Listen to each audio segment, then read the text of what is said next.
Hello everyone, welcome to our education class 9-10 Hindi. तो इस video में जैसे हम लोग क्लास 10 हिंदी के संचयन बुक को वन शॉट में कंप्लीट करने वाले हैं। जितने भी जैसे चैप्टर आप लोग को संचयन बुक से पढ़ना है 2024 के सिलेबस के अनुसार। तो सबसे पहले हम लोग देख लेते हैं कि आप लोग जैसे कौन कौन से चैप्टर पढ़ने हैं, कौन कौन से जैसे रिलेटेड है। तो इसमें जैसे आप लोग को सारे चैप्टर पढ़ने हैं। इसमें टोटल 3 चैप्टर है, सारे पढ़ने हैं। इसमें जैसे कोई भी रिलेटेड नहीं है। तो चलिए बारे बारे से सारे चैप्टर को पढ़ते हैं। तो सबसे पहला है हरिहर काका। तो हरिहर काका स्टोरी के लेखक हैं मिथिलेश्वर जी। इनका जन्म 31 दिसंबर 1950 को बिहार के भोजपुर जिले के वैसाडीह गांव में हुआ था। वे हिंदी में एमए और पीएचडी किए हुए हैं। तो चलिए चैप्टर की ओर चलते हैं। हरिहर काका कहानी मिथिलेश्वर जी द्वारा लिखी कहानी हरिहर काका ग्रामीण परिवेश में रहने वाले एक वृद्ध व्यक्ति की कहानी है, जिसने अपना संपूर्ण जीवन सादगी में व्यतीत किया। जीवन के अंतिम पड़ाव पर वह बेबस और लाचारी का शिकार हो गया है। इसके सगे संबंधित सब स्वार्थ सिद्धि में लगे हुए हैं। लेखक का हरिहर काका से परिचय बचपन का है। हरिहर काका उसके पड़ोस में रहते थे। उन्होंने उसे अपने बच्चे की तरह प्यार और दुलार दिया। वे उससे अपनी कोई भी बात नहीं छिपाते थे, परंतु पिछले कुछ दिनों की घटनाओं के कारण वे शांत बैठे रहते थे। लेखक के अनुसार उनके पिछले जीवन को जानना अत्यंत आवश्यक है। लेखक का गांव कस्बाई शहर आरा से 40 किलोमीटर की दूरी पर है। असन बाजार बस स्टैंड के पास है। गांव की कुल आबादी 2,500-3 हजार है। गांव में 3 स्थान प्रमुख है, एक तालाब, दूसरा पुराना बरगद का पेड़ और तीसरा ठाकुर जी का विशाल मंदिर, जिसे लोग ठाकुर बाड़ी भी कहते हैं। यह मंदिर गांव वालों के लिए बहुत ही महत्वपूर्ण है। ठाकुर बाड़ी की स्थापना कब हुई, इसका किसी को विशेष ज्ञान नहीं था। इस संबंध में प्रचलित है कि जब गांव बसा था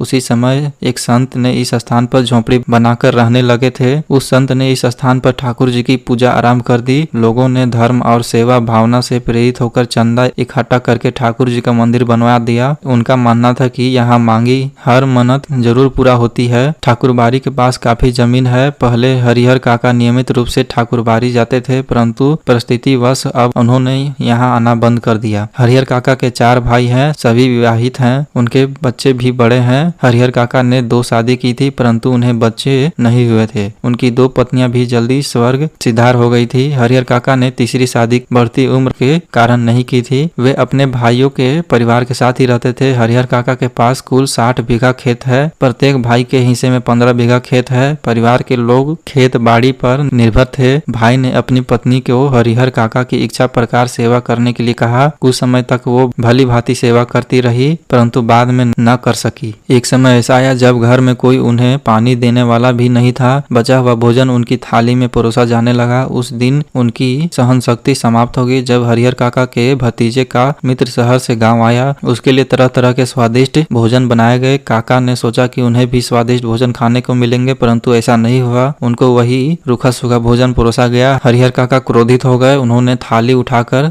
आंगन में फेंक दी और बहुओं को खरी खोटी सुनाई। ठाकुरबाड़ी के पुजारी उस मंदिर के कार्य के लिए उन्होंने मंदिर पहुंचकर इस घटना की सूचना महंत को दी। महंत ने इसे शुभ संकेत समझा और सारे लोग हरिहर काका के घर की तरफ निकल पड़े। महंत काका को समझकर ठाकुरबाड़ी ले आए। उन्होंने संसार की निंदा शुरू कर दी, दुनिया को स्वार्थ कहने लगे तथा ईश्वर की महिमा का गुणगान गाने लगे। महंत ने हरिहर काका को समझाया कि अपनी जमीन मंदिर के नाम लिख दो, जिसे तुम्हें बैंकुट की प्राप्ति होगी तथा लोग तुम्हें हमेशा याद करेंगे। हरिहर काका उनकी बात ध्यान से सुनते रहे। वे दुविधा में पड़ गए। जब उन्हें कोई रास्ता नहीं सूझ रहा था, महंत ने ठाकुरबाड़ी में ही उनके रहने तथा खाने पीने की उचित व्यवस्था करवा दी। जैसे ही इस घटना की सूचना भाइयों को लगी, वैसे ही उन्होंने मनाने के लिए फिर से ठाकुरबाड़ी पहुंचे, पर वे उन्हें घर वापस लाने में सफल न हो सके। पर अगले ही दिन ठाकुरबाड़ी पहुंचे और काका के पांव पकड़कर रोने लगे। उन्होंने अपने दुर्व्यवहार के लिए माफी मांगे। हरिहर काका का दिल पसीज गया। वे घर वापस आ गए। अब काका की बहुत सेवा होने लगी। उन्होंने जिस किसी वस्तु की इच्छा होती है आवाज लगा देते और वस्तु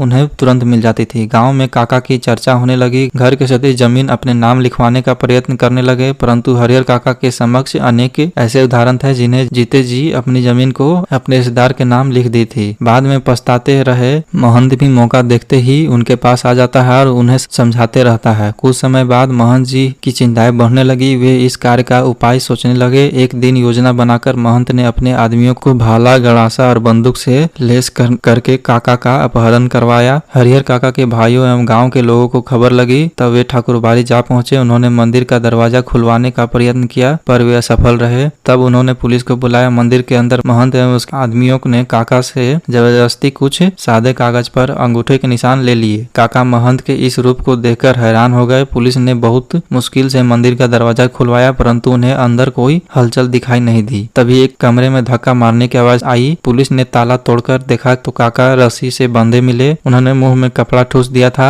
उन्हें बंधन से मुक्त करवाया। उनके भाई उन्हें घर ले आए। अब उनका बहुत ध्यान रखने जाने लगा। 2-3 लोग रात में उन्हें घेर कर सोते थे। जब वे गांव में जाते थे तब भी हथियार से लैस 2-3 व्यक्ति उनके साथ जाते थे। उन पर फिर से दबाव डाला जाने लगा कि वे अपनी जमीन अपने भाइयों के नाम कर दे। जब एक दिन उनकी सहन शक्ति ने जवाब दे दी, उन्होंने भी भयानक रूप धारण कर लिया। उन्होंने काका को धमकाते हुए कहा कि सीधे तरीके से तुम हमारे नाम जमीन कर दो, नहीं तो मारकर यही घर में ही गाड़ देंगे और गांव वालों को पता भी नहीं चलेगा। हरिहर काका ने जब साफ इनकार कर दिया तो उनके भाइयों ने उन्हें मारना शुरू कर दिया। हरिहर काका अपनी रक्षा करने के लिए चिल्लाने लगे। भाइयों ने उनके मुंह में कपड़ा ठूस दिया। उनके चिल्लाने की आवाज सुनकर गांव वाले इकट्ठा होने लगे। महंत तक खबर पहुंच गई। वह पुलिस लेकर वहां पहुंचा। पुलिस ने काका को बंद मुक्त करवाया, उनका बयान लिया। काका ने बताया कि मेरे भाइयों ने जबरदस्ती इन कागजों पर मेरे अंगूठे के निशान लिए। उनकी दशा देखकर मालूम हो रहा था कि उनकी पिटाई हुई है। अब हरिहर काका ने पुलिस से सुरक्षा की मांग की। अब वे घर से अलग रह रहे थे। उन्होंने अपनी सेवा के लिए एक नौकर रख लिया। 2-4 पुलिसकर्मी उन्हें सुरक्षा दे रहे थे और उनके पैसे पर मौज कर रहे थे। एक नेताजी ने उनके समक्ष प्रस्ताव रखा कि वे जमीन पर उच्च विद्यालय खोल दे, पर काका ने इनकार कर दिया। गांव में अफवाहों का बाजार गर्म हो गया। लोगों ने सोचा कि काका की मृत्यु के बाद महंत साधुओं एवं संत को बुलाकर जमीन पर कब्जा कर लेगा। अब काका गूंगेपन का शिकार हो गए। वे रिक्त आंखों से आकाश की ओर ताकते रहे। तो यही था हरिहर काका चैप्टर। उसके बाद सेकेंड है सपनों कैसे दिन। सपनों कैसे दिन कहानी गुरदयाल सिंह जी द्वारा रचित है। इस कहानी में लेखक ने अपने बचपन के माध्यम से स्कूल के वातावरण को दर्शाया है, जहाँ एक तरफ बच्चे खुशी खुशी स्कूल जाते थे, वहीं कभी मास्टर के डर से स्कूल जाने से भी डरते थे। इसमें 2 शिक्षक के व्यवहार के बारे में बताया गया है। हेडमास्टर शर्मा जी जो बहुत शांत स्वभाव के हैं और दूसरे प्रीतम चंद जो कठोर स्वभाव के हैं, जो बच्चों को अनुशासन में रहना सिखाते हैं। तो सबसे पहले देखते हैं कि लेखक का बचपन कैसा था। तो लेखक अपने बचपन के दिनों के बारे में बता रहे हैं कि किस तरह से जब अपने दोस्तों के साथ खेलने जाते थे तो उनकी क्या स्थिति होती थी। नंगे पाँव, फटी मैली सी कच्छी और टूटे बटन वाले कई जगह से फटे कुर्ते और बिखरे बाल होते थे। लेखक कहते थे कि जब खेलते कूदते भागते दौड़ते चोट लगती तब हम जख्मी हो जाते तो सभी की माँ बहनें हम पर तरस खाने की जगह मार पिटाई करती थी। लेखक बताते हैं कि मेरे साथ खेलने वाले अधिकतर साथी हमारे ही जैसे परिवार के हुआ करते थे। सभी निम्न मध्यम वर्गीय परिवार में से थे।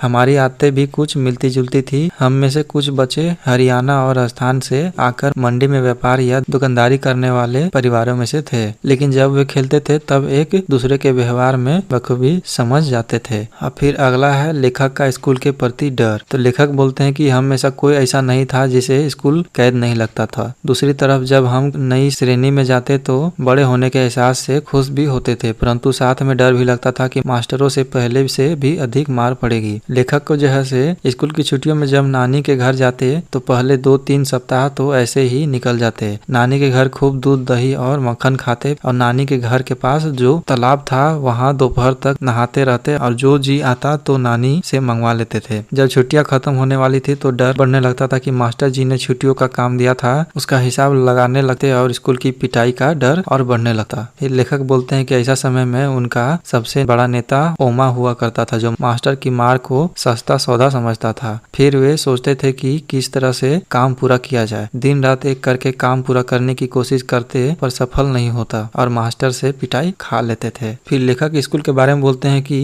हमारा स्कूल बहुत छोटा था। इसमें छोटे छोटे 9 कमरे थे जो अंग्रेजी के एज की तरह बने हुए थे। दाई और पहला कमरा हेडमास्टर जी मदनमोहन शर्मा जी का था, जिसके दरवाजे के आगे हमेशा पर्दा लगा रहता था। स्कूल में प्रार्थना के समय वे बाहर आते थे और सीधे खड़ी कतार में लड़कों को देखकर खुश हो जाते थे। स्कूल के सारे अध्यापक भी उनके पीछे कतार में खड़े हो जाते थे। केवल मास्टर प्रतिम चंद जो पीटी के अध्यापक थे वे लड़के को भी देखते कि कोई कतार से बाहर तो नहीं है। वे बच्चों को दंड देते थे और इसके विपरीत हमारे हेडमास्टर शर्मा जी थे। वे बिल्कुल शांत स्वभाव के थे। वे 8वीं और 5वीं श्रेणी को अंग्रेजी खुद पढ़ाया करते थे। फिर लेखक बोलते हैं कि बिना रोए चिल्लाए स्कूल कभी जाना नहीं होता था, परंतु कभी कभी स्कूल में ऐसा भी पथ हुआ था कि जिसके चलते स्कूल अच्छा भी लगता था। जब पीटी सर स्काउटिंग का अभ्यास कराते उस समय बहुत ही मजा आता था। फिर आगे लेखक जो है से उनके समय का सामाजिक स्थिति के बारे में बताते हैं। तो बोलते हैं हर साल अगली कक्षा में प्रवेश करते समय मुझे पुरानी किताबें मिला करती थी। इसलिए अगली कक्षा में जाने का शौक भी नहीं होता था। लेखक के घर की स्थिति बहुत अच्छी नहीं थी, पर वे पढ़ना चाहते थे। उस समय जब और बच्चे पढ़ना नहीं चाहते थे तो उनके माता पिता ज्यादा ध्यान नहीं देते थे। वे सोचते थे कि आगे चलकर वो करेगा ही क्या, जो हमारा काम है वही तो उसे संभालना है, बस उसे हिसाब किताब ही आ जाए तो काफी है। लेखक का परिवार भी बड़ा था और वे पढ़ना भी चाहते थे, इसलिए मास्टर जी ने उन्हें हर साल एक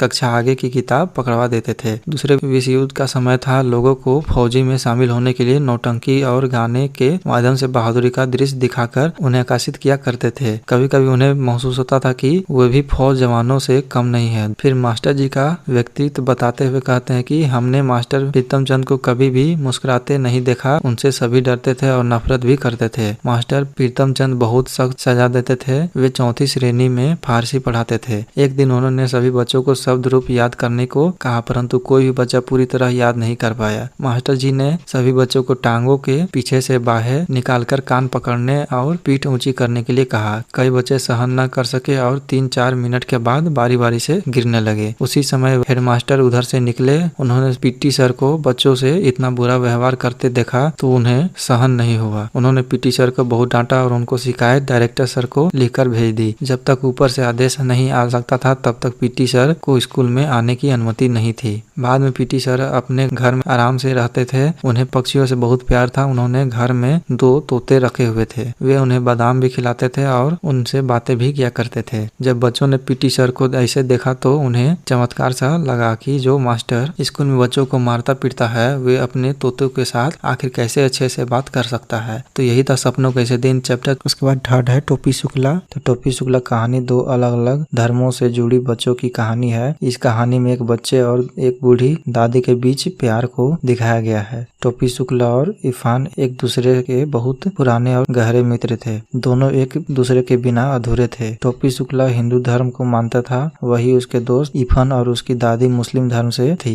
और दोनों के दिल में प्यार की प्यास थी। लेकिन जब भी टोपी शुक्ला अपने दोस्त इरफान के घर जाता है तो वह दादी के पास ही बैठता है। इरफान की बूढ़ी दादी की मीठी पूर्वी बोल उसके मन को बहुत भाता था। दादी पहले रोज टोपी शुक्ला की अम्मी के बारे में पूछती थी और फिर उसे रोज कुछ खाने को देती थी। टोपी शुक्ला को बूढ़ी दादी का हर शब्द गुड़ की तरह मीठा लगता था, इसलिए दोनों का रिश्ता बहुत ही खास और गहरा था। इरफान की दादी जितना इरफान को प्यार करती थी उतना ही टोपी शुक्ला को भी करती थी। वहाँ एक दिन ऐसा हुआ कि जब बूढ़ी दादी का मृत्यु हो गया, उसके बाद टोपी शुक्ला को ऐसा लगने लगा कि उसकी जिंदगी में दादी का छत्र छाया ही नहीं रहा। उसको अपने दोस्त इरफान का घर खाली लगने लगा। उसके बाद जल्द ही इरफान के पिता का तबादला हो गया। उन दिन टोपी शुक्ला ने कसम खाई कि आगे से किसी ऐसे लड़के से मित्रता नहीं करेंगे जिसके पिता की नौकरी बदलने वाली है। इरफान के जाने के बाद टोपी शुक्ला अकेला हो गया। उस शहर के अगले कलेक्टर हरिनाथ सिंह थे। उनके 3 लड़के थे। उन सभी लड़कों में से डब्बू बहुत छोटा था,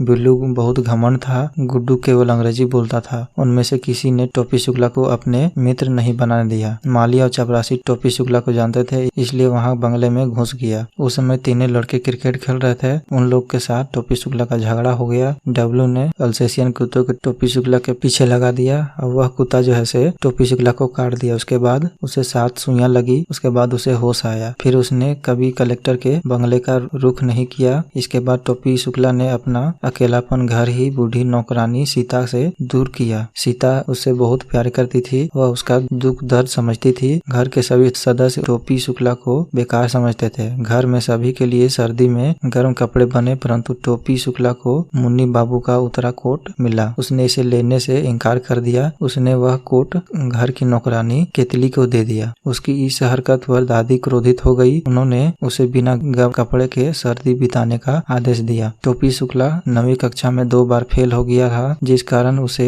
घर में और अधिक डांट पड़ने लगी थी। जिस समय वह पढ़ने बैठता था उसी समय घर के सदस्यों को बाहर से कुछ न कुछ मंगवाना होता था। स्कूल में भी उसे अध्यापकों ने सहयोग नहीं दिया। उसके 9वीं में लगातार 3 साल फेल होने पर उसे नजरअंदाज कर दिया। पिछले क्लास के छात्रों के साथ बैठना उसे अच्छा नहीं लगता था। कोई बच्चा अपनापन नहीं दिखाया। उसने स्वयं ही मेहनत की और तीसरी श्रेणी के साथ वह 9वीं पास कर ली। उसके 9वीं पास करने के बाद दादी ने कहा कि उसकी रफ्तार अच्छी है। तीसरे वर्ष में तीसरी श्रेणी में पास हो गया। तो यही था टोपी शुक्ला चैप्टर। तो इतना ही जैसे आप लोग को क्लास 10 हिंदी के संचयन बुक से पढ़ने थे 2024 के सिलेबस के अनुसार, तो आप लोग जो है सारे कंप्लीट करा दिए गए हैं। तो आप लोग जैसे इसी तरह से सारे चैप्टर चैप्टर कंप्लीट कराए जा रहे हैं ताकि आप लोग जैसे 2024 के बोर्ड एग्जाम में आप लोग जैसे तबाही मचा पाए। तो आप लोग जैसे अपने दोस्तों के साथ भी शेयर करें और चैनल को भी सब्सक्राइब कर लें ताकि आप लोग जैसे अगले वीडियो का नोटिफिकेशन जल्द ही मिल जाए। तो मिलते हैं अगले वीडियो में बहुत ही जल्द।